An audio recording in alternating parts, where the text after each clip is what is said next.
የሚዋጉህን አጋንንትን እያሰብክ ከምትጨነቅ የሚረዱህን መላእክት እያየህ ደስ ይበልህ ይላል አረጋዊ መንፈሳዊ። አጋንንት የሚያስጨንቁህን ፈተና ካሰብከው ተስፋ ትቆርጣለህ። ግን እነሱን ተዋቸውና የሚረዱህን ተመልከት። የሚረዱህን ካየህ ልብህ ይበረታል፣ ተስፋ ትቀጥላለህ፣ ጉልበት ታገኛለህ። ነፍስህም የኃጢአትንና የመከራን መጋረጃ በእግዚአብሔር ኃይል ዘላ ታልፈዋለች። ቅዱስ ዳዊትም ወበአምላኬ እተአደዋ ለአረፍ፣ በፈጣሪዬ በእግዚአብሔር ካህሊነት የመከራን ቅጥር እዘለዋለሁ ብሎ አምላኬ የሰ ንጹሕ ፍኖቱ፣ ፈጣሪ እግዚአብሔር ካድሎ ፍርድ ከማጥፋት ንጹሕ ነው፣ መንገዱ ሁሉ ቅን ነው። ስለዚህ እግዚአብሔር ይረዳኛል፣ ለድሆች ይፈርዳል፣ በፈጣሪም የማይቻለውን ገደል ሁሉ ዘለዋል ብሎ ተናግሯል። እና የእግዚአብሔር ረድኤቱ ከኛ ጋር እንዲኖር የነገረን ነቢይ ነው። የነቢዩ ኢሳይያስ በረከቱ ከኛ ጋር ይደር። እግዚአብሔር ከኛ ጋር ነው ምንጊዜም። ስለዚህ እግዚአብሔር መከራ ሲበዛባቸው እስራኤል ተቀጥቅጠው እንዲማረኩ ይነግራቸውና ግን ከተመለሳችሁ እግዚአብሔር ከእናንተ ጋር። እንግዲህማ አባቶቻችን ነቢያት ይረዱናል እንዳንል አልቀዋል። ካህናት መስዋዕት ሰውተው ከምርኮ ያወጡናል እንዳንል ታርደው አልቀዋል። ጎበዛዙ ኃያላኑ መኳንንቱ መሳፍንቱ ተዋግተው ከባርነት ያወጡናል እንዳንል እነሱም በኢየሩሳሌም አልቀዋል። የቀረ ሴትና ሽማግሌ ብቻ ነው። እንግዲህማ ማን ነው ከባርነት የሚያወጣን ብለኝ እንደሆነ እስራኤል እኔ ፈጣሪህ እግዚአብሔር ካንተ ጋር ነኝ፣ እኔ ካልኩኝ የሚረዳ ባይኖር በማወጣበት ጥበቤ አወጣሃለሁ ለማለት ሰው ማለቁን አትይ፣ ሰው ማጥፋቱን አትይ፣ የሚረዳ መጥፋቱን አትይ፣ የተሾመ ወገን አለመኖርህን አትይ። እኔ ፈጣሪህ እግዚአብሔር ካህሊ ነኝ። በማዕበል መካከል መንገድ አዘጋጅልሃለሁ፣ በእሳት መካከል አሻግርሃለሁ። ምን ያስፈራቸዋል? ይህን ሲነግራቸው በማዕበል ያሻግራቸው አይተናል። ከግብፅ ሲወጡ ቀኝና ግራ እንደ ግድግዳ ቁሞ በየብስ እግራቸው ሳይረጥብ ያሻግራቸው። በኖህ ዘመን ኖህን ሲያድነው አይተዋል። ስለዚህ እሳትም እንዳይጎዳቸው አደርጋለሁ። እኔ ሁሉ ይቻለኛል። ከእናንተ ቤት ሰው ባይኖር ባዕድ አምጥቼ ረድኤት አወጣችኋለሁ ማለት። ባቢሎናውያንም እንዲያ ሲመኩ እግዚአብሔር ሰው አይቸግረውምና እንግዲህ እስራኤልን ማን ያወጣቸዋል? ማን ነው የሚያድናቸው? እንግዲህ ካህናቱን ጨርሰናል፣ ነቢያቱን ጨርሰናል፣ ኃያላኑንም አልቀዋል። ንጉሳቸው ሕዝቅያስንም አይኑን አውጥተን እየጎተት ድጋሜ የእስራኤል ንጉሥ እሆናለሁ ብሎ የሚያስብ ሰው እንኳን እንዳይኖር በቁሙ አይኑን አውጥተን እየጎተትን ፋርስ ባቢሎን አውርደነዋል። እስራኤል እንግዲህ ኢየሩሳሌም እንወጣለን ብሎ የሚመክር ሰው እንኳን ቢኖር የሴዴቅያስ ዕጣ ፈንታ እንደሚገጥመው እያዩ ፈርተው ሲገዙልኝ ይኖራሉ። ማን አላቸው? ስለዚህ በይንተ ጸላኢ ወደ ገፋኢ፣ ጸላኢን ገፋኢን ደስ አይበለው ብሎ እግዚአብሔር ረዳት አስነስቶ አወጣቸው። ያወጣቸውም ከቤታቸው ሰው ተገኝቶ አይደለም። የባቢሎኖች ሲጨክኑባቸው ከፋርስ ቂሮስን በቀጭን ፉጨት ጠርቶ አምጥቶ በረድኤት ማለት እስራኤል ወጥተው ቤተ መቅደሳቸውን እንዲሰሩ እንዲያንጹ ፈቃድ ሰጣቸው። ብልጣሶር በዳሪዮስ እንዲሞት፣ ዳሪዮስ በቂሮስ እንዲሞት አድርጎ እግዚአብሔር ነፃነት ሰጣቸው። ከቤታቸው ሰው ሲጠፋ የማያምኑትን መተው እንዲረዷቸው አደረገ። በዚህ ነገር የምናሳውለው ነገር እግዚአብሔር በሰውም ያለ ሰውም ይሰራል። እግዚአብሔር በዘመድም በባይድም ይሰራል። እግዚአብሔር ስራም ሰውም ቸግሮት አያውቅም። እግዚአብሔር ልርዳ ካለ ሁሉን ይሰራል። ይሄንን ነው ያስተማረ እና ያለ ዘመድ ያለ ረዳት ሰራዊት ሳያቋቁሙ ኮሚቴ ሳያደራጁ የረዳቸው ሳይኖር በዘመድ ሳይከበቡ መሳሪያ ሳይኖራቸው በአሕዛብ ነገሥታት እስራኤል ከባርነት ወጡ። የ70 ዓመትን ባርነት ግዛት የሰበሩት በማን ነው? በእግዚአብሔር ረዳትን ነው። እኔ የፈጠርኩህ በስምህ የጠራው እስማአን አድኃንኩከ ቀድሞ የተቤዠው መድኃኒትህ እግዚአብሔር ነኝና አትፍራ። የእስራኤል ቅዱስ ጽና እስራኤል ክብረ እስራኤል ቅዱስ እግዚአብሔር ከሁላችን ጋር ይሁን። እዚህ ይህንን ርዕስ ለምንድን ነው ለአሁን የመረጥከው ስሉኝ፣ በዘመናችን ሁሉ ሁላችን ማወቅ የሚገባን ነገር ቢኖር ሁልጊዜ እግዚአብሔር ከኛ ጋር እንደሆነ ማመን ማለት ወይም ሃይማኖተኛ ሰው ማለት መለኪያው የመጀመሪያው እግዚአብሔር ከእርሱ ጋር እንደሆነ የሚያምን ሰው። እግዚአብሔር መኖሩን ማመን አንዱ ነው፣ የመጀመሪያው ነው። ይሄ ዶክትሪን ይባላል፣ አስተምህሮ። እግዚአብሔር አለ አንድም ሰው ነው፣ አኗኗሩ እንደዚህ ነው የሚለው አስተምህሮ ነው። ያ እግዚአብሔር ከኔ ጋር አለ ብሎ ደግሞ መቀበልና መታመን መበርታት እምነት ይባላል። ተአምኖ ተወክሎ ማለት ያ እግዚአብሔር ከኔ ጋር አለ ብሎ ማመን። ይህንን እግዚአብሔር ዘወትር ፊት ለፊት አድርጎ በዓይነ ሕሊና መመልከት። ዘልፈ ርእዮ ለእግዚአብሔር ቅድሜየ ውእቱ በኩሉ ጊዜ እስመ በየማኔ ውእቱ ከመ ኢይትሐወክ። እግዚአብሔርን ሁልጊዜ በፊቴ አየዋለሁ እንዳልታወክም ዘወትር በቀኜ ነው ይላል ቅዱስ። እግዚአብሔርን ሁልጊዜ አየዋለሁ። እግዚአብሔርን ማየት ከፍርሃት ከጭንቀት ከመካድ ከኃጢአትም ጭምር ያድን። ሰው ያየኛል ብሎ የታቀቡት ኃጢአት ሰው በጠፋ ቀን መልሶ ይጥላል። እግዚአብሔር ያየኛል ብሎ የተውት ኃጢአት ግን እግዚአብሔር የማያይበት ጊዜ ስለሌለ ሰው ከኃጢአት አቅቦ መኖር ይችላል። እና እግዚአብሔርን ማየት ወዲህ እኛን ከኃጢአት ያድናል፣ ወዲህ ደግሞ ምን ያደርጋል? ከፍርሃት ያድነናል። ብረትን ዓመት ሙሉ ብታጥበው አይነጻም ይላል ቅዱስ ዮሐንስ። ብረትን ዓመት ሙሉ በውሃ ብታጥበው አይነጻም፣ ከሰዓት ካገባኸው ግን ወዲያው ይጠራል፣ ዝገቱ ይለቀዋል። ሰውን በሌላ ነገር ብታስተምረው ኃጢአቱ ሊነጻ አይችልም። እግዚአብሔርን እንዲፈራ ካደረከው ግን በዚያኑ ቀን ከኃጢአት ያቆማል። እግዚአብሔርን መፍራት ነው እሳት ያለ። እግዚአብሔር ከኔ ጋር ነው ማለት የልብ ብርታት። ዲያብሎስ ሁልጊዜ በሰው ልጆች አእምሮ ውስጥ የሚዘራው ዘር እግዚአብሔር አብሯቸው እንዳለ እንዳያስቡ ማድረግና መርሳት። ይህን የሚያደርግበት በብዙ ነው። በጥርጥር መከራውን እንዲያዩ በማድረግ እግዚአብሔርን ሰው መከራውን እንዲያዩ በማድረግ ማድረግ፣ አንዳንድ ጊዜ ደግሞ ቀድሞ ኃጢአት ያሰራና ኃጢአታቸውን በማዘከር ይህን ሁሉ ኃጢአት የሰራህ ሰው ስለሆንክ እግዚአብሔር ካንተ ጋር ሊኖር አይችልም ብሎ በህሊናቸው ይህን ዘር ይዘራል። የዚያን ጊዜ ሰዎች እግዚአብሔር ይኮበልላል። እግዚአብሔር ከኛ ጋር የሚፈልገው ይሄን። አሁን አንድ ሰው እየወደዳት ትጠላኛለህ ብሎ ደስ አይለው። አብሯት እየኖረ አንተ እኮ እኔን ትተኸኛል ብሎ ደስ አይለው። እግዚአብሔር እንዴ ሰው ሲያምኑት ደስ ካለው እግዚአብሔር እንዴት ያምኑት ደስ አይለው? እግዚአብሔር የሚጠላው ነገር የሚጠረጥረው ሰው ነው። ትቶኛል የሚለው ሰው ነው። አይረዳኝም የሚል ሰው ነው። ተለይቶኛል የሚል ሰው ነው የማይወድ። ከኛ የሚፈልገው አንዳች ነገር የለም። እንድናምነው ብቻ ግን የሚፈልገው ይሄን አብሮን እንዳለ እና እግዚአብሔር ሁልጊዜም ከኛ ጋር ብንበድልም ባንበድልም ዘወትር አይኖቹን ከኛ አይመልስ ያለንም በእርሱ ጥበቃ ስር። ያንን የሚያደርገው መጀመሪያ ፈጣሪያችን ስለሆነ እንዲሁ ክርስቲያኖችን ብቻ አይደለም የሚጠብቅ ፈጣሪ ስለሆነ ሁሉንም ይጠብቅ። አሁን አንዳንድ ጊዜ ልንደናገር እንችላለን። ለክርስቲያኖች ብቻ ልዩ ጥበቃ የሚያደርግልን ይመስልናል። አያደርግ። ለሁሉም ጥበቃ ያደርግላቸው፣ ላመኑትም ላላመኑትም። ለምን? ጥበቃ መግቦት ፍጡር የመሆን ፍጡር በመሆን የሚገኝ መንግስቱን መውረስ ግን በማመን የሚገኝ በምድር መኖር ግን ፍጡር ስለሆነ ብቻ ይኖራል። ለዚህ ነው ሌሎች ያላመኑትም ያመኑትም በጤና የሚኖሩ። እኛ ግን የምናገኘው ልዩ ነገር መንግስቱን መውረሳችን። ታዲያ እግዚአብሔር አንድ ፈጣሪያችን ስለሆነ ከኛ ጋር ይሆናል። አንዳንድ ጊዜ ጸሎት ሳቋርጥ እንቅፋት ይገጥመኛል ይላል። አንዳንድ ሰምታችሁ ታውቃላችሁ። እውነትም ይገጥመናል። ለምንድን ነው እንደዚያ የሚገጥመን ይመስላችኋል? እግዚአብሔር በፈጣሪነቱ ይጠብቀኛል ማለትን ትተን በጸሎት ይጠብቃለሁ ብለን ስለምናስብ ስናቋርጥ ሰይጣን ይገባና ጆሮአችን ይደናል ማለት። ሁልጊዜም ቢሆን የኛ ጸሎት ይጠብቀናል ብለን ማሰባን የምንሰግደው አላበጀሁም፣ እኔ አይገባኝም፣ ትቢያ ነኝ፣ በፊትህ የምጣል ነኝ፣ በረድኤትህ አንሳኝ ብለን እግዚአብሔርን ለማምለክ እንጂ የኛ ስግደቶች ተደምረው አጋንንትን እንዲቀጠቅጡት አይደል። ይሄን ነው ማሰብ። እግዚአብሔር ረዳቴ ነው ያለ ሳይጸልይ እንዲያው መለላውን ዝም ብሎ እያማተበ ቢወጣ ሰይጣን ጫፉን መንካት አይደል። ጸልየን የምናገኘው ረድኤት፣ ጸልየን የምናገኘው ሀብ፣ ጸልየን የምናገኘው ጸጋ ይቀርብናል።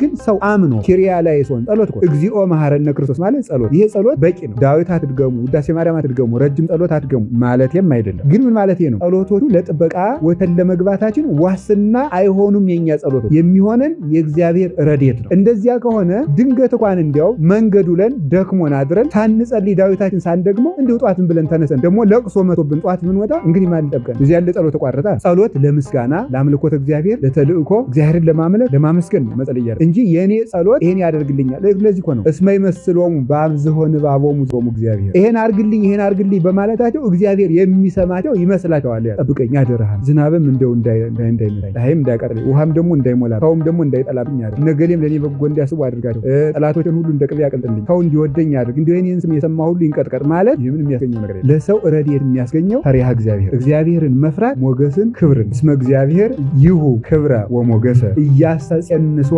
እምበረከቱ ለለ ያሐውሩ በየዋህ። በቅንነት ለሚሄዱት እግዚአብሔር ከበረከት አያሳጣቸው። እሱን ለሚፈሩ ልቡናቸው ለተሰበረ መስዋዕቱ ለእግዚአብሔር መንፈስ የዋህ። ለእግዚአብሔር ንጹህ መስዋዕቱ የተሰበረ ልብ ነው። ለዚህ ነው ቅዱስ ዳዊት እኮ ወጽንሃኒ ኢትሰምር፣ አትቀበለውም እንጂ ባልተሰበረ ልብ ሁኜ የማቀርበውን መስዋዕት አትወደውም እንጂ ብትወድስ ኑሮ መስዋዕቱን፣ ዕጣኑን፣ ጽንሃውን ባቀረብኩልህ ነበር። መስዋዕቱ ለእግዚአብሔር መንፈስ የዋህ። የእግዚአብሔር መስዋዕቱ የተሰበረ ቅን ህሊና ነው። ልበ ትሑተ ወየዋህ ይሜንን እግዚአብሔር የተሰበረ ቅን ህሊናና ልቡናን አይንቅም ብሎ ይነገራል። እና እግዚአብሔር የሚወደው ትሑት ሰብእናን የሚያምን ህሊናን እግዚአብሔር ይፈልግ። ሃይማኖት ዘምስለ ሰናይ ግዕዝ ብሎ ቅዱስ ጳውሎስ እንደተናገረው ለጢሞቴዎስ ሃይማኖትና በጎ ህሊና ይኑርህ። የተሰበረ የቀና የረታ ጽነት የሌለበት ቅኑን የሚያስብ የቀኙን የሚከተል መረቡን በቀኝ የሚጥል ህሊናና የሚያምን ልብ ይኑርህ ብሎ የነገረን ከዚህ የተነሳ እና ለሚያምን ሁሉ ይቻላል። እግዚአብሔር ከኛ ጋር የሚሆነው አንድ ስለፈጠረን፣ ሁለት ደግሞ ለምንድን ነው? ለምን ይመስላችኋል? እዚህ ላይ በጣም እግዚአብሔር ሶስት ነገሮችን ተናግሯል ይላል ቅዱስ አትናቴዎስ ይህን ሲተረጉም። አንደኛው እግዚአብሔር ፈጣሪያችን ነው። ይሄ ልዩ ትውክልትን ይሰጣል። ፈጣሪያችን ነው ማለት ምን ማለት? እንዲሁ እግዚአብሔር ፈጣሪያችን ነው ማለት ዝም ብሎ አይደለም። ሳናስበው ሳንጠይቀው አዘጋጅቶ የፈጠረንም ሲፈጥረንም ልዩ ክብር ሰጥቶ ነው የፈጠረን። እንደሌላው በቃሉ ወይም አስበው ብቻ አይደለም።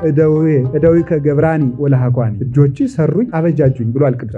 ስለ ክብረ አዳም ሥላሴ ጭቃ ይዘው ታይተዋልና ይላሉ ሊቃውንት ተረጉ እንጂ እግዚአብሔር መቼስ አዳምን እንደ ሸክላ ሰሪ እዚህ ጠብጠብ እያደረገ ደግሞ እዚህ ላይ በስቶበታል ጭቃ እያለ ሰርቶት አይደለም። አዳምን ስለማክበር እግዚአብሔር በጸፍጸፈ ሰማይ ጭቃ ይዞ ስለታየ ነው እንጂ እግዚአብሔር አዳምን በእጁ መቼስ እንዲያረገ በዚህ እንዲያረገ ሰሎት ማለት አይደለም። ስለ ክብረ አዳም ግን አዳም ከሌላው ተለይቶ የእግዚአብሔር የእጁ ፍጥረቶች ናቸው። የእጁ ፍጥረት ለሆን ድንቅ አድርጎ አርአያውን ሰጥቶ መልኩን ሰጥቶ ነው የፈጠረ። የገዛ መልኩን የሚጠላ የለም። ሰው ደግሞ የእግዚአብሔር መልክ ነው። ሰው እኮ ፎቶውን በእንዴት ያለ ክብር እንደሚያኖረው ታውቃለህ። እንዴት ያለ ክብር! የንጉስን ፎቶ መቅደድስ ሳያስቀጣም እንዴ? ያስቀጣል። እንደዚያ ከሆነ እግዚአብሔር ንጉሰ ነገሥት ነው። ሰዎች ደግሞ የእግዚአብሔር መልክ ናቸው። ስለዚህ መልኩን ዝም ብሎ እግዚአብሔር አይተወውም። ማንም እየመጣ እንዲያበላሸው እንዲቀደው አይተወውም። ነገር ግን የምናስብ ስለሆን ነፃ ፈቃድ ስላለን ነፃ ፈቃዳችን ለፈቃድና ለስሜታችን አሳልፈን በሰጠነው ጊዜ እግዚአብሔር ዝም ይላል። ስለዚህ እግዚአብሔር የፈጠረንም ከፍጥረት በላይ ስለሆነ ወዶ ስምረቱ ላይ ለልህቅቱ ፈቃዱ ውዴታው የእግዚአብሔር በፍጥረቱ ላይ ነው። ስለዚህ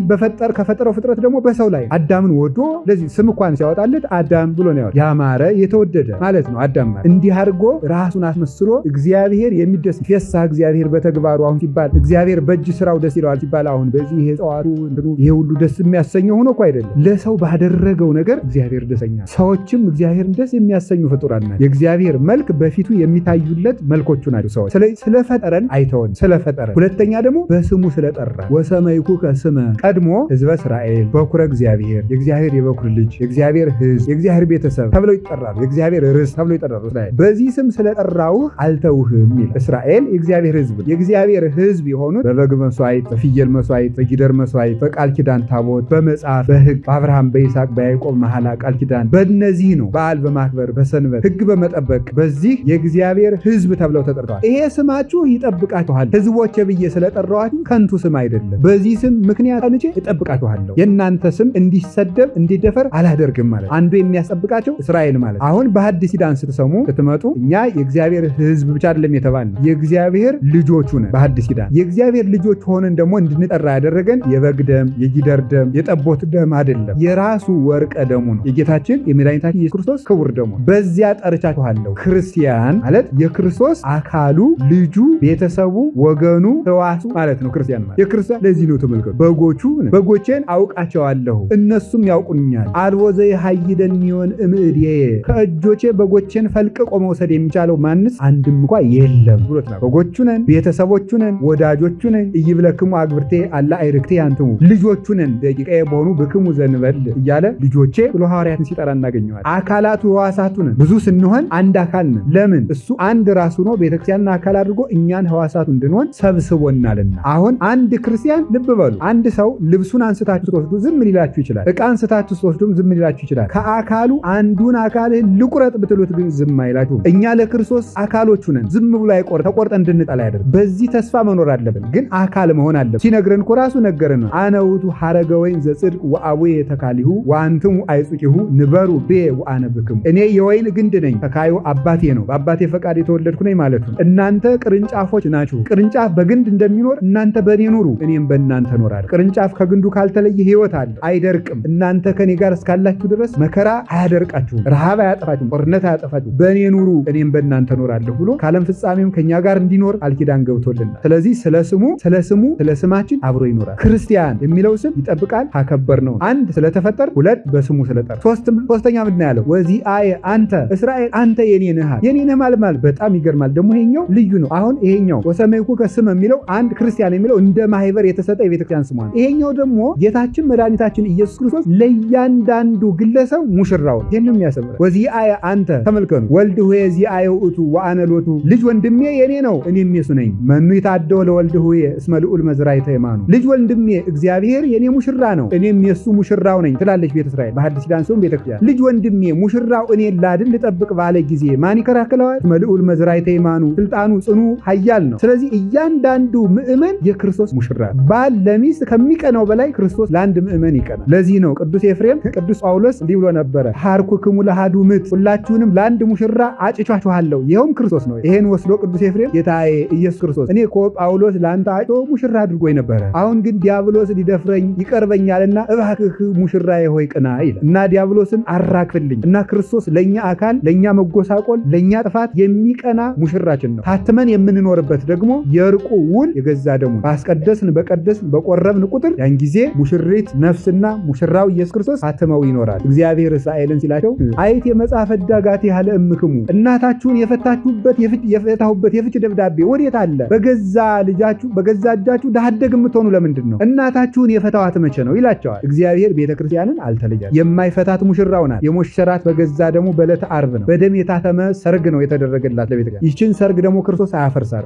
ስለዚህ ምን አለ? አነ ሄሉ ምስሌክሙ እስከ ህልቀተ ዓለም እኔ እስከ ዓለም ፍጻሜ ድረስ ከእናንተ ጋር ነኝ። ለምን? ጋብቻው ሙሽርነቱ ሰርጉ የማይለይ የማይነጥፍ ማጫውም የገዛ ስጋው የገዛ ደሙ ቅዱስ ያሬድ እንደተናገረ ሕጽያ ለቤተክርስቲያን ብሎ ጌታን ስጋና ደም ገልጾታል። የገዛ ደሙን የገዛ ስጋውን ማጫ አድርጎ ነው ቤተክርስቲያንን የሞሸረ እጅ መንሻ ያደረገላት። ይህችን ቤተክርስቲያን አይተዋትም ክርስቶስ እና እኔ ከእናንተ ጋር ነኝ ይላል። እግዚአብሔር ታዲያ ከኛ ጋር የሚኖረው በምን ይመስላችኋል? በሉ ሶስት ቃል እንገራችሁ። ስለፈጠረን በሉ፣ በስሙ ስለጠራን፣ ሶስተኛስ ሙሽራችን ስለሆነ በሉ እንጂ። አዎ የቤተክርስቲያን ሙሽራዋ መራዊ ያለ ቤተክርስቲያን ኖላዊ ሆሙ ለለማሰኑ ለጠፉት ሁሉ እረኛቸው ኢየሱስ ቄሬኔዎስ ምዕራፍ 7 ቁጥር 18 ላይ ሃይማኖተ አበው እንደተናገረ የቤተክርስቲያን ሙሽራዋ ነው ክርስቶስ። ይሄ ስለሆነ ይኖርና ከዛ ምንድን ያለ እስመ አዳህንኩከ እኔ ስለፈጠላዳንኩ ስለፈጠርኩ በስሜ ስለጠራው የኔ ስለሆን እኛ የሱ ነን። በጣም እኮ ነው ደስ የሚለው። እውነት ባለቤት አለን እኛ፣ ጠባቂ የሚያስብልን አለ። እንደ የሰው ልጅ ካመነ ራሱን እንደ ዕቃ ቆጥሮ ለእግዚአብሔር ጨርሶ ራሱን መጣል። ሀብ ለእግዚአብሔር ህሊና ከቆ አይደለም ያለ ቅዱስ ዳዊት። ምንድን ነው ያለ? ሀብ ሳይሆን ምንድን ነው ያለ? ግድፍ እኮ ነው ያለ። በቃ ህሊና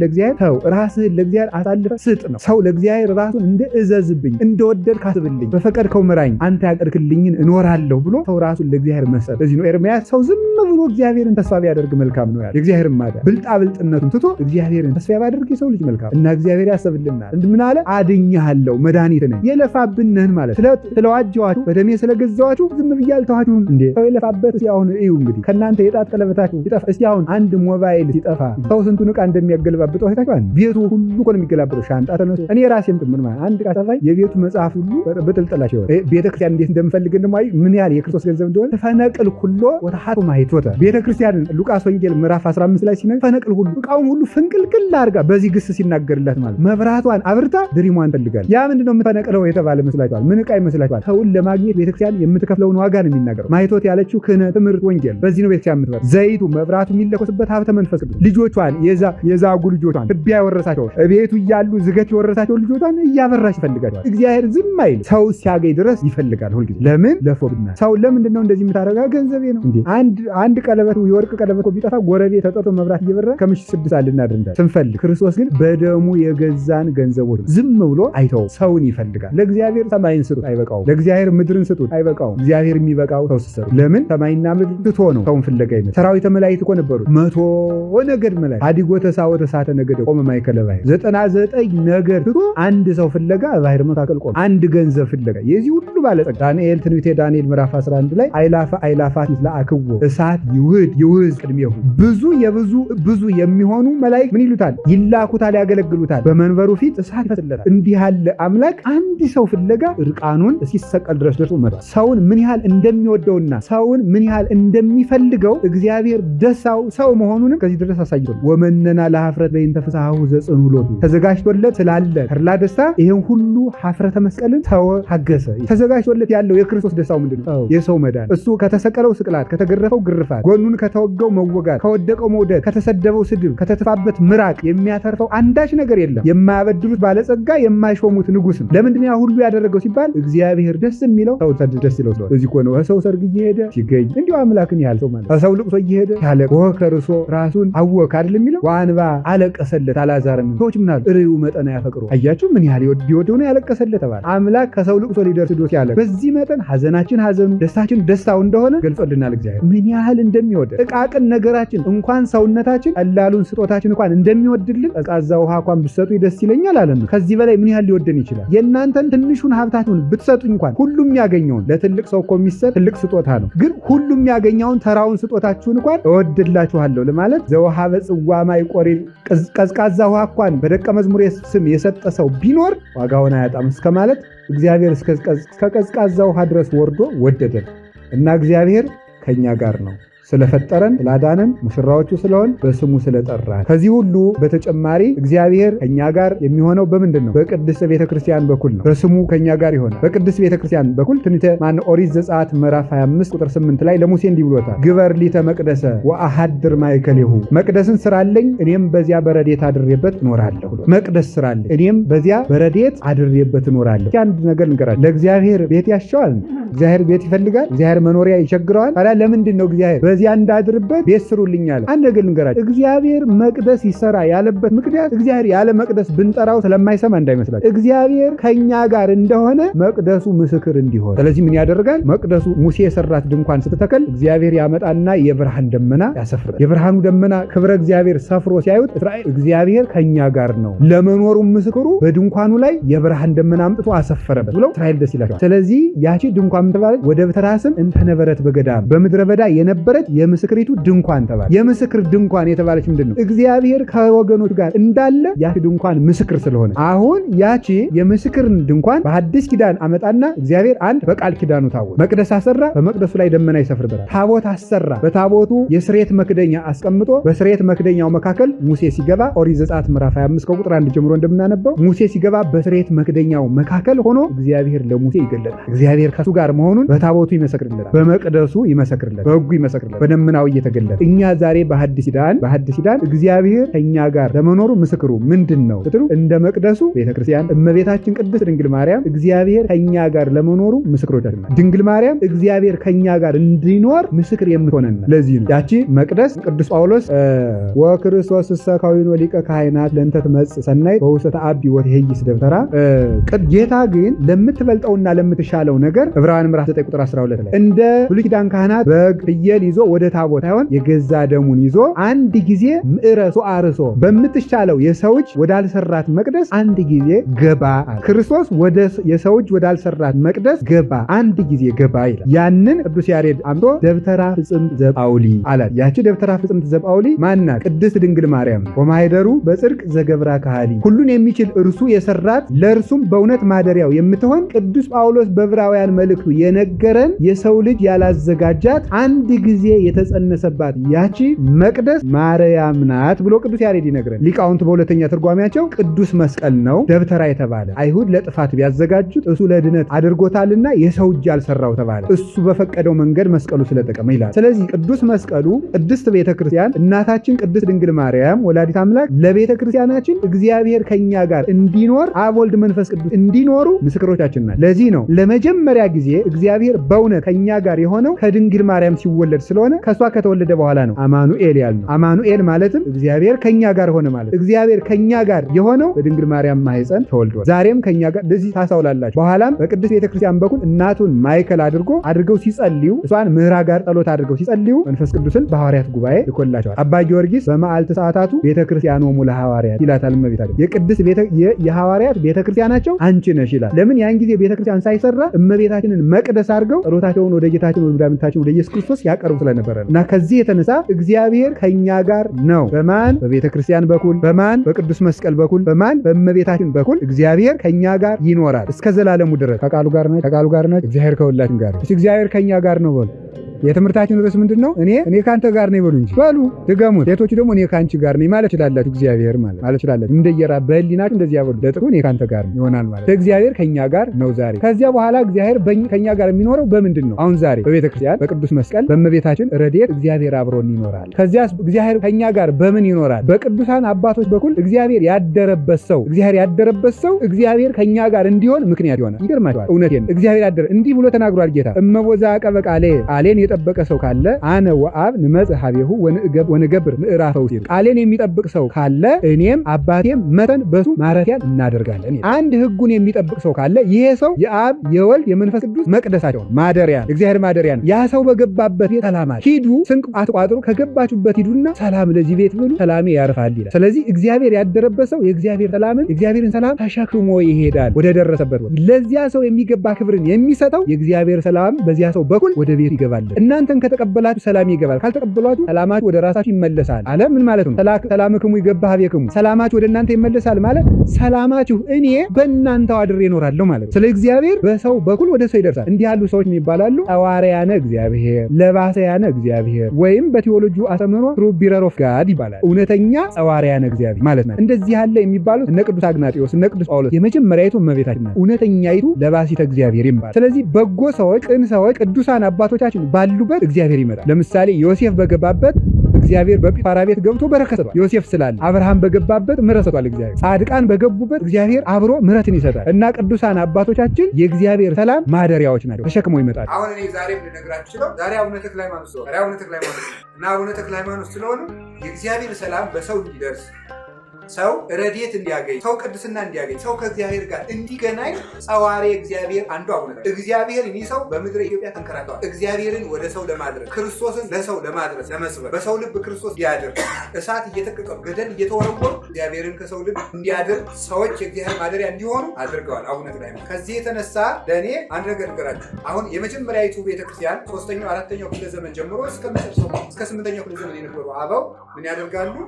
አንድ ቅዱስ ለህይወታቸው ፊት አውራሪ ያደርጋሉ። ወይም ያ ቅዱስ የህይወታቸው አርአያ ይሆናቸዋል። በጸሎትም ይመጸናሉ። ሲቸግራቸው ያን ቅዱስ ከእግዚአብሔር ጠይቅልኝ ብለው ይለምኑታል። እና ይህ ምን ይባላል? በስነ መለኮት ትምህርት ፓትሪዮት ሴንት ይባላል። እንግሊዘኛው ብዙ አይመችም፣ እንደውም ሲጨንቅ ነው። ፓትሪዮት ሴንት ማለት ቃል በቃል ሲፈታ ጀግና ቅዱስ እንደማለት ነው። ግን ምን ማለት ነው? መሪ ቅዱስ ማለት መሪ የሚመራ ያችን ነፍስ የሚመራ ቅዱስ ማለት እና አንድ ቅዱስ መርጦ ያን ቅዱስ የቤቱ መሪ ማድረግ ይቻላል። ከክርስቶስ ጋር የሚያገናኙ ወደ አምልኮተ እግዚአብሔር የሚያደርግ ገድሉን አራያ የሚያደርጉት እንደዚህ ያለ ቅዱስ ይመረጣል። እና እኔ በህይወታቸው ባልኖርም አቡነ ተክለ ሃይማኖት የኔ ፓትሪዮት ሴንት ነው ማለት እወዳቸዋለሁ። ሲጨንቀኝ ሁሉ እለምናቸዋለሁ። በገድላቸው ምታመናል እውነት እግዚአብሔር በሚያውቅ ስለዚህ ልመናዬንም ይሰሙኝ እግዚአብሔር ወደ እርሱ እንድደርስም በንስሐም በሁሉ ነገር ይረዱ። ይሄን አምናለሁ። አባታችን አቡነ ተክለ ሃይማኖትን የእሱ ሰላም እንዲደርሰን ምክንያት አድርጎ ስላዘጋጀልን መድኃኔዓለም ክብር ምስጋና ይግባው። ይሄንን ለመናገር ነው የፈለኩት። ስለዚህ እግዚአብሔር በቅዱሳን አባቶቻችን በኩል ከኛ ጋር አሁንም ድረስ ይሄን ማድረግ ላላችሁ አሁን የግብጽ ክርስቲያኖች አሁንም ይጠቀማሉ። እኔ አንድ ቦታ ሄጄ አግኝቻለሁ። ፊድን ሄጄ አንድ ግብጻዊ ሰው አግኝቼ ነበር። ጆርጅ ይባላል። ጆርጅ ማለት ጊዮርጊስ ማለት እና ይሄ ሰው ምሳ ስንበላ አልበላም ማለት እንግዲህ የቀረበው የተገኘው ፋታ ሊሆን ይችላል፣ ኮረኒ ሊሆን ይችላል፣ ሌላም ይቀርባል። ውጭ ሀገር እንግዲህ ቀረበ እና ሲቀርብ እሱ አልበላም ማለት ለምንድን ነው ሲባል የኔ ፓትሪዮቴን ነብዩ ዳንኤል ነው አለ። ነብዩ ዳንኤልን ነው አራያ የማደርገው ማለት አራያ የማደርገው አለና ወይም በሱ ነው የምማጸነው ብሎ ሲናገር ምን አለ? አይ እና ምንድነው ታዲያ የማትበላው? ይሄን ምግብ ነብዩ ዳንኤል አይበላም ነበር። ይሄ ችግር በል ወደኛ ቤት አትምጣ ብዬ እኔ እንጀራዬን የምበላ እንደ አቡነ ተክለ ሃይማኖት ጥሬ አልቆረጥምም፣ እንደሳቸው ማቅ አልለብስም፣ ካባንም ለብሰው አቶ መሀልም እኖራለሁ እበላለሁ፣ የእሳቸውን ገድል እየተለማመድኩ ነው አላልኩም።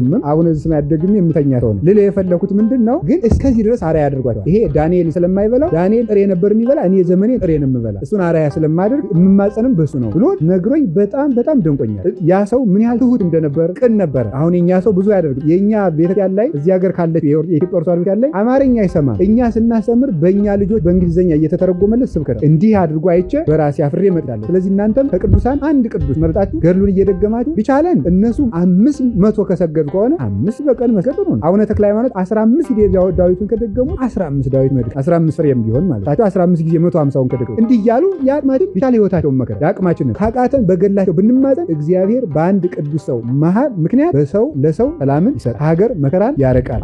አምላከ ተክለ ሃይማኖት ክብር ምስጋና ይግባው። ሶስተኛ እግዚአብሔር ከኛ ጋር የሚሆነው በጉባኤ ነው። እስኪ በሉ እንጂ በጉባኤ እግዚአብሔር ከማን ጋር ይሆናል? ከኛ ጋር ይሆናል። እግዚአብሔር ከኛ ጋር በጉባኤ ከኛ ጋር ሲሆን ራሱ እንዲህ ብሎ ነግሮናል። የማቴዎስ ወንጌል ምዕራፍ 15 ሁልጊዜ እናገረዋለሁ ይሄንን ኃይለ ቃል አባሃለው ክሌቱ ወሰለሱ ጉባኤን በስሜ አነ ሄሉ ማእከሊሁ 2 ወይም 3 ነው ሰዎች በእምነት ቢተባበሩ ቢሰበሰቡ እኔ በዚያ እገኛለሁ ብሎ ነግሮ ይሄ ጉባኤ ከጉባኤ የተነጠሉ ሰዎችን ክርስቶስ አይወድም። ምንድነው ያደረጋቸው? ወደ ጉባኤ ነው የሚልስላቸው የመለሳቸው። ሴቶችን ጌታችን ኢየሱስ ክርስቶስ የትንሣኤ ዕለት ከተገለጠላቸው በኋላ ምንድነው ያላቸው? ሂዱና ለወንድሞቼ ተነሷል ብላችሁ ነገሯቸው፣ ገሊላ ቆዩኝ አላቸው።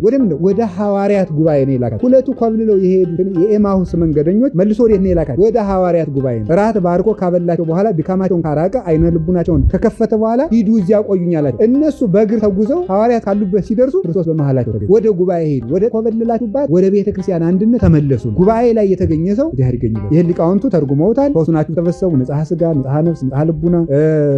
2ቱ ናችሁ ተሰበሰቡ፣ ብሉይና አዲስን ምግባር ሃይማኖት የምታስተባብሩ ብለው ነግረውና 3ቱ ናችሁ ተሰበሰቡ አበው በትርጓሜ የነገሩን ሁልጊዜ አምናም ተናግሬዋለሁ፣ አሁንም እናገረዋለሁ። ምንድነው 3ቱ ናችሁ ብትሰበሰቡ ያለው ብለው ሊቃውንቱ ያሰምሩ በጉባኤ ምንድነው ያሉት? 3 የተባለው አንደኛው መጽሐፍ በሉ እንጂ በሉ ተናገሩ፣ ሁለተኛው አንባቢ፣ ሶስተኛው ምን ይሆናል? ተርጓሚ ነው። መጽሐፉ ፓትሮንስ ይቀመጣል፣ መምጣት ነበረበት። ድዷን ፓትሮንስ እዚህ ይቀመጣል፣ ከዚያ ላይ መጽሐፍ ይቀመጣል። ደቀ መዝሙር እታች ሆኖ ያነባል፣ መምህር ይተረጉማል፣ 3 ይሟላሉ። በዚያ ጌታችን መድኃኒታችን ኢየሱስ ክርስቶስ ይገኛል። የጉባኤ አምላክ ነው። ኦርቶዶክሳዊ ተዋህዶ የግል የሚባል አምላክ የለም። እግዚአብሔር ማህበራዊ ተዋህዷዊ የአንድነት አምላክ ነው። ያን አንድነት የሌለ ሰው የእግዚአብሔርን አምልኮ በተግባር ይክዳል፣ በእምነት ባይክድ። የመነጠል እምነት የላትም ቤተክርስቲያን። ህብረታዊነት ነው። አንድ ህብረት ነን። የምንመገበው ህብስ አንድ ነው። እስመ ማሃዱ ህብስ ንነስ ቅዱስ ጳውሎስ አንደኛ ቆሮንቶስ ምዕራፍ 10 ቁጥር 17 ላይ የምንቀበለው አንድ የህይወት እንጀራን ክርስቶስን ነው። ስለዚህ እኛ ብዙ ስንሆን አንድ አካል ነን ብሎ ይናገራል። አንድ የሚያደርገን ብዙ መምህራን፣ ብዙ አስተማሪዎች፣ ብዙ ካህናት፣ ብዙ ዲያቆናት፣ ብዙ ኤጲስቆጶሳት፣ ብዙ ሊቃነ ጳጳሳት፣ አንድ መምህር፣ አንድ ትምህርት ኢየሱስ ክርስቶስ። ብዙ ካህናት፣ ብዙ ዲያቆናት፣ ብዙ ሊቃነ ጳጳሳት፣ ብዙ ሊቃነ ካህናት ካህናት አንድ ሊቀ ካህናት ኢየሱስ ክርስቶስ ይኖረናል ማለት። ብዙ ቆራቢያን አለ፣ ብዙ ህንፃ ቤተክርስቲያን አለ። አንድ ቤተክርስቲያን፣ አንድ አምላክ ሥጋ፣ አንድ አምላክ ደም፣ አንድ መስዋዕት። ይሄን ነገር ስለዚህ ቤተክርስቲያን ሲኖዲቆናዊት ናት። ሲኖዲቆን የሃይማኖት ላይ መልእክት ሲኖዲቆን ይላል። የአንድነት መልእክት ማለት ሲኖዲቆን። ሲኖዶስ ማለት የግሪክ ቃል ነው፣ አንድ ነው ፍቱ። ጉባኤያዊ ማለት ሲኖዶስ ማለት ጉባኤ ማለት፣ ሲኖዶሳዊ ማለት ጉባኤያዊ ማለት። ስለዚህ እኛ ጉባኤያውያን የጉባኤ ሰዎች ነን። ቤተክርስቲያን መሰረቷ ጉባኤ ነው። ምእመናንም ሁላችንም ቤተክርስቲያን ሰው ሁሉ ቤተክርስቲያን እንድታድግ እምነቷ ለአሕዛብ እንዲዳረስ ሀገር ሰላም እንዲያገኝ ወደ ጉባኤ መመለስ አለበት፣ ወደ ትምህርት መመለስ አለበት። እውነት ለመናገር ቅዱስ ዮሐንስ ዘደማስቆ የመከራ ምንጮች ብሎ የሚናገራቸዋል። የመከራ ምንጮች 3 ናቸው ይላል። አንደኛው መርሳት፣ ሁለተኛው ስንፍና ነው፣ ሶስተኛው ድንቁርና ነው።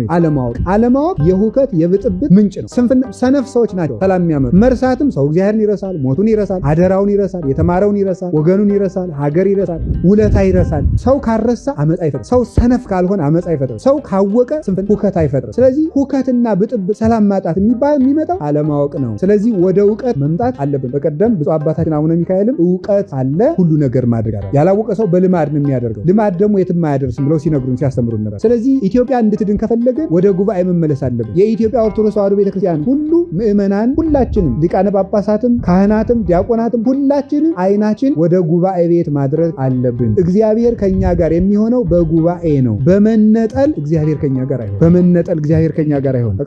ከቃሉ ጋር ናችሁ። እግዚአብሔር በመጣ ጊዜ ለፍርድ ፍየሎችን ቤት ያቆማቸው። ፍየል የተባሉ ነው ማናቸው? ኃጥአን ለምን በፍየል ተመሰሉ? ከፍየል ጠባይ አንዱ ምንድነው? መነጠል ነው። የፍየል ጠባይ በግ በመንጋ ነው የሚሸሸው። ፍየል ግን መነጠል ነው ስራዋ። ኃጢአተኞችም መነጠል ናስቆርር ግብረ እሎቶሙ ለአላውያን ወኩሎ ፍልጠተ። አባቶቻችን ሐዋርያት በአመክንዮ ጸሎታቸው እኛ የመናፍቃንን ስራ እንጸይፋለን፣ መለየታቸውንም መለየታቸውንም ሁሉ መለየት ይወዳሉ። የመናፍቃን ስራቸው ሐዋርያት በአመክንዮ ሲነግሩን በጸሎታቸው የመናፍቃን አንዱ ምልክታቸው መለያየት ይወዳሉ፣ መነጠል ይወዳሉ። ቤተክርስቲያን ለማድከም መንጋዋን መነጠል፣ ቡድን ማቋቋም ይወዳሉ። ክርስቶስ ግን የአንድነት አምላክ ነው፣ ወደ አንድነት የሚመለስ አሐዱ እግዚአብሔር ወአሐቲ ጥምቀት ወአሐቲ ሃይማኖት። ከዚህ ደግሞ አሐቲ ቤተክርስቲያን ተወጣለች እና ከዚህ የተነሳ እግዚአብሔር ከኛ ጋር የሚሆነው በቤተ ጉባኤ ነው። አሁን ሁላችንም ምእመናን ወደ ጉባኤ ቤት ከተመለስን ቤተክርስቲያንም የጠበቋት ጉባኤ ነው። ከሀገር ሰላም የሚያመጣ ጉባኤ ነው። ይሄ እንድናመጣ እግዚአብሔር ከኛ ጋር የሚሆን በጉባኤ ነው። አሁን ይሄ ጉባኤ በመተከሉ እኔ የጉባኤው አስተማሪ በመሆኔ አይደለም። በእውነት እግዚአብሔር ባወቀ ከዚህ ጉባኤ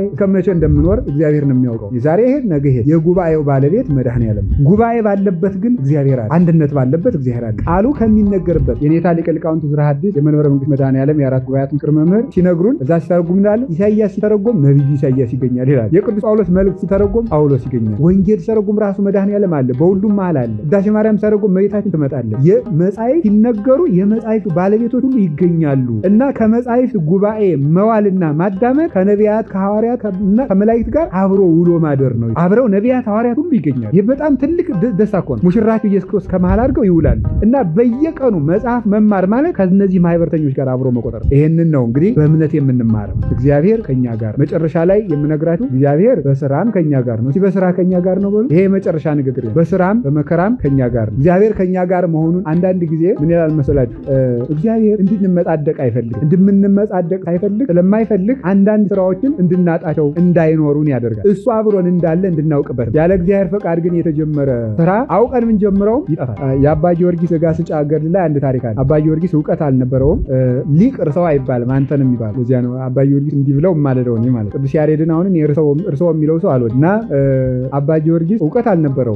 ትምህርት እምቢ ብሎ ሲኖር በሐይቅ እስጢፋኖስ ገዳም በቃ አንተ እምቢ ብሎሃል ተብሎ ከገዳሙ ትምህርት እምቢ ስላለው የመነኮሳትን ምግብ እንዲፈጩ ነው የተደረገ። እስከ 10,000 ስግደት እየሰገደ በጣም ብዙ እንቅብ ይፈጭ ነበር። እኔ እግዚአብሔርን ለማመስገን ነው እመቤቴ ከልጅሽ ምስጢር እንዲገለጥልኝ ለምኝልኝ፣ እግዚአብሔርን ለማመስገን እንጂ ከብርበት እገንበት ብዬ አይደለም ብሎ ይለምን ነበር። በእመቤታችን ረድኤት ጸሎት እውቀት ከተገለጠለት በኋላ እመቤታችን ለማመስገን ይላል ገድሉ ላይ የመጀመሪያው መጽሐፍ ወዲያው ደረሰላት ሆህተ ብርሃን እና ሌሊት መጽሐፉ ተደምስሶ ተገኘ ባዶ ብርሃን። ለምንድን ነው ብሎ ሲጠይቅ ምንስ እውቀቱ ቢገለጥልህ ልጄን ሳታስፈቅድ ይሄንን ድርሰት እንድፈጽመው እርዳኝ ሳትል እኔን በጸሎት እርጂ ሳትል በገዛ ፈቃድህ ለምን ጀመርከው ብላ ነገረች። አላበጀሁም ብሎ እንደገና ተጸጸተ። ከዚያ በኋላ ድርሰቱ ተገልጦለት ደረሰው ይላል። ስለዚህ እንድናውቅ ነገሩ እጃችን ላይ ቢኖርም የያዝነው ነገር ቢኖርም እግዚአብሔር ካልተጨመረበት እንደማንችል ለማሳየት እግዚአብሔር አንዳንድ ነገሮች እንዲጎሉ ዝም ይላል። የምናያቸውን ዘመዶቻችንን ከተከተል ነው የማይታይ ዘመድ ይሰጣል። እናትና አባታችን የሉም። እግዚአብሔር ግን ሌላ ማናውቀው እናት አባት፣ የእናት ልጃችን እህታችን የለችም፣ ሌላ እህት፣ የእናት ልጃችን ወንድም የለም፣ ሌላ ወንድም አብዝቶ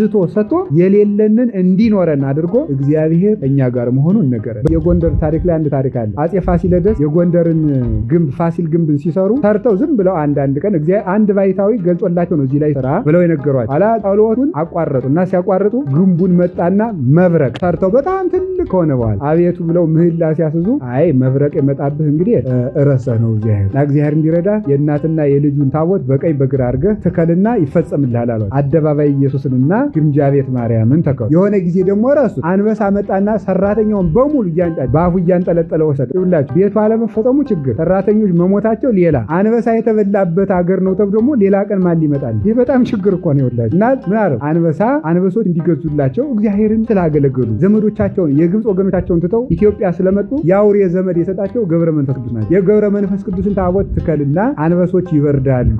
ፊት አቦ የሚባለውን ተከሉ። እንዲህ እያለ ደግሞ ደዌ ደግሞ መቶ ሰራተኞች ጥርስ ደግሞ የሆነ ጊዜ ለዚህ ደግሞ እስራኤልን በበረሃ ታመው እንዳያልቁ የጠበቃቸው ሚካኤል ነው። ስለዚህ የቅዱስ ሚካኤልን ታቦት ተተከለ። ፊት ሚካኤል በእነዚህ እየተማጸኑ ሰሩት። ህንፃውም አለቀ። አሁን የምነግራችሁ ምንድነው? ወባኮ እግዚአብሔር ምስሌነ ይብን እስራኤል ወባኮ እግዚአብሔር ምስሌነ። ብፁዕ አባታችንም ሁሉም ቦታ ላይ ተገኝተዋል። በእድሜ ያኑርልን፣ የሀገረ ስብከቱን ሰራተኞች ሁሉ ያቆይልን። ለሁሉም የእግዚአብሔር ቸርነት እኛ ጋር ይሁን። እግዚአብሔር አንተ ጋር ነው። አባቶቻችን ጋር የነበረ እግዚአብሔር ከእኛም ጋር ይሁን። ወስብሐት ለእግዚአብሔር። ይቆይ ጋር ይሁን። ወስብሐት